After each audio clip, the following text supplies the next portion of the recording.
बिहार के मुख्यमंत्री नीतीश कुमार ने मंगलवार को विधानसभा के शीतकालीन सत्र के पहले दिन विधानमंडल दल की बैठक में कहा कि 2025 का विधानसभा चुनाव तेजस्वी यादव के नेतृत्व में लड़ा जाएगा। साथ ही नीतीश ने यह भी कहा कि वो ना तो अब सीएम पद का उम्मीदवार बनना चाहते हैं और ना ही प्रधानमंत्री पद का। इससे पहले नालंदा में भी तेजस्वी को आगे बढ़ाने की बात कही थी।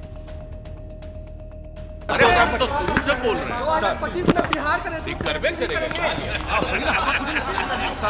एकदम करेगा, समझ गए ना। तो हमारा एक बात मानिए, आप लोग तो इतना कर ही गए, इतना तो हम लोग कर ही गए, और जो बाकी भी कुछ भी होगा आपको आगे भी तो तेजस्वी जी पूरा काम तो करते रहेंगे और करवाते रहेंगे। कोई दिक्कत नहीं आएगी।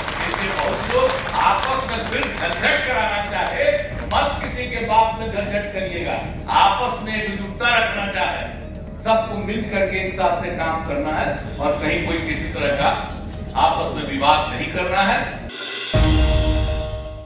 पटना में डाक बंगला चौराहे पर मंगलवार को एक बार फिर प्रदर्शन करने के लिए इकट्ठा हुए थे सीटीईटी बीटीईटी के अभ्यर्थी।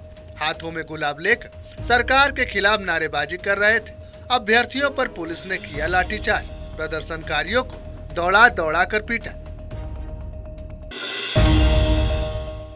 डिप्टी सीएम तेजस्वी यादव ने कहा कि 2024 उन लोगों के लिए एक चुनौती है जिसका वो सब डटकर सामना करेंगे। तेजस्वी ने यह भी कहा कि आने वाले दिनों में सूबे में लगातार बहाली होगी। बीजेपी का ये सदन नहीं चलने देंगे। रोजगार नौकरी नहीं दिया जा रहा है, युवाओं को ठगा जा रहा है। कहाँ नहीं दिया जा रहा है? बोल रहे हैं बीजेपी क्या? हाँ, वो अपना ही बता रहे हैं क्या? वो अपना क्या बता रहे हैं? यहाँ तो नियुक्ति पत्र आज भी हम लोग जा रहे हैं बांटने। तो सदन और आगे आने वाले समय में लगातार बहाली निकलने वाला है। सदन चलेगा ना?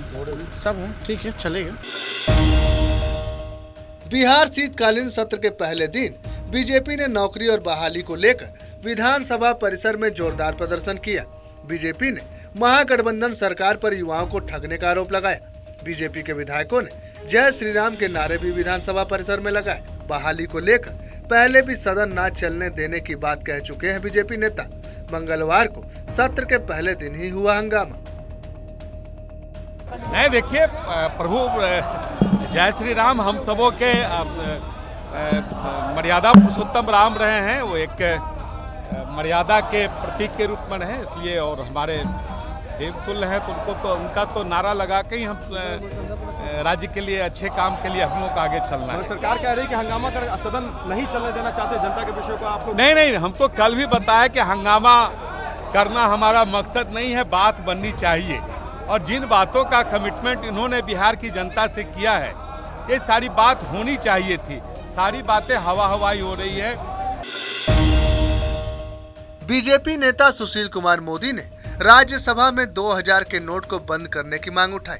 साथ ही इन नोटों को बदलने के लिए 2 साल का समय दिए जाने की भी मांग की। नवंबर 2016 में पीएम मोदी ने नोटबंदी की घोषणा की थी। इसके बाद 500 और 1000 रुपए के नोट बंद कर दिए गए थे। उसी वक्त सरकार ने 2000 का नोट जारी किया था। भ्रष्टाचार कम करने के इस तरीके का तब भी विरोध किया गया था। उस वक्त भी लोगों का कहना था कि इससे जमाखोरी और बढ़ेगी। बाजार से गुलाबी रंग का जो 2000 रुपये का नोट है, उसका दर्शन दुर्लभ हो गया है। एटीएम से नहीं निकल रहा है। अफवाह है कि अब यह लीगल टेंडर नहीं रहा। सरकार को इसके बारे में स्थिति स्पष्ट करनी चाहिए। सती महोदय, जब नोटबंदी हुई थी उस समय 500 और 1000 के नोट को तेजी से बदलने के लिए, रीमॉनिटाइज करने के लिए 2000 के नोट के प्रचलन को प्रारंभ किया गया था। पिछले 3 वर्षों से आरबीआई ने इसकी प्रिंटिंग बंद कर दी है और बड़ी संख्या में नकली नोट 2000 के और जब्त किए जा रहे हैं। जब 1000 का नोट बंद हो गया तो 2000 के नोट के प्रचलन का कोई औचित्य नहीं है। और अब तो सरकार डिजिटल ट्रांजैक्शन को भी बढ़ावा दे रही है। इसलिए मेरा सरकार से आग्रह है कि फेज मैनर में 2000 के नोट को ग्रेजुअली और विड्रॉ कर लिया जाना चाहिए। जनता को मौका दिया जाना चाहिए 1-2 साल का, कि जिनके पास भी वैध तरीके से 2000 का नोट है उस नोट को वो एक्सचेंज कर सकते हैं और एक निश्चित समय सीमा के बाद जो है उस नोट के प्रचलन की आवश्यकता नहीं पड़नी चाहिए, क्योंकि 2000 का नोट यानी ब्लैक मनी, 2000 का नोट मतलब होर्डिंग। इसलिए अगर ब्लैक मनी को बंद करना है तो 2000 के नोट को बंद करना है। पटना के गंगाराम अस्पताल में प्रसूति महिला की मौत से गुस्साए परिजनों ने जमकर हंगामा मचाया। इलाज के दौरान प्रसूति की मौत से गुस्साए परिजनों ने नर्सिंग होम में जमकर तोड़फोड़ की और पेट्रोल छिड़ककर नर्सिंग होम में आग लगा दी। घटना को अंजाम देने के बाद असामाजिक तत्व 100 को लेकर मौके से फरार हो गए। मुश्किल से आग पर काबू पाया गया। घटना में लाखों की संपत्ति जलकर खाक हो गई। पुलिस मामले की जांच कर रही है। झारखंड कांग्रेस की विधायक ममता देवी को हजारीबाग के एमपी एमएलए कोर्ट ने 5 साल की सश्रम सजा सुनाई। साल 2016 में रामगढ़ के गोला थाना क्षेत्र में एक कंपनी बंद करवाने को लेकर ममता देवी के नेतृत्व में धरना दिया गया था। धरने के दौरान प्रदर्शनकारियों के उग्र हो जाने से हंगामा हो गया, जिसके बाद फायरिंग में 2 लोगों की मौत हो गई। इसी मामले में कांग्रेस विधायक ममता देवी और 12 दूसरे आरोपियों को कोर्ट ने सजा सुनाई। इस सजा के बाद ममता देवी की विधानसभा सदस्यता खत्म हो जाएगी।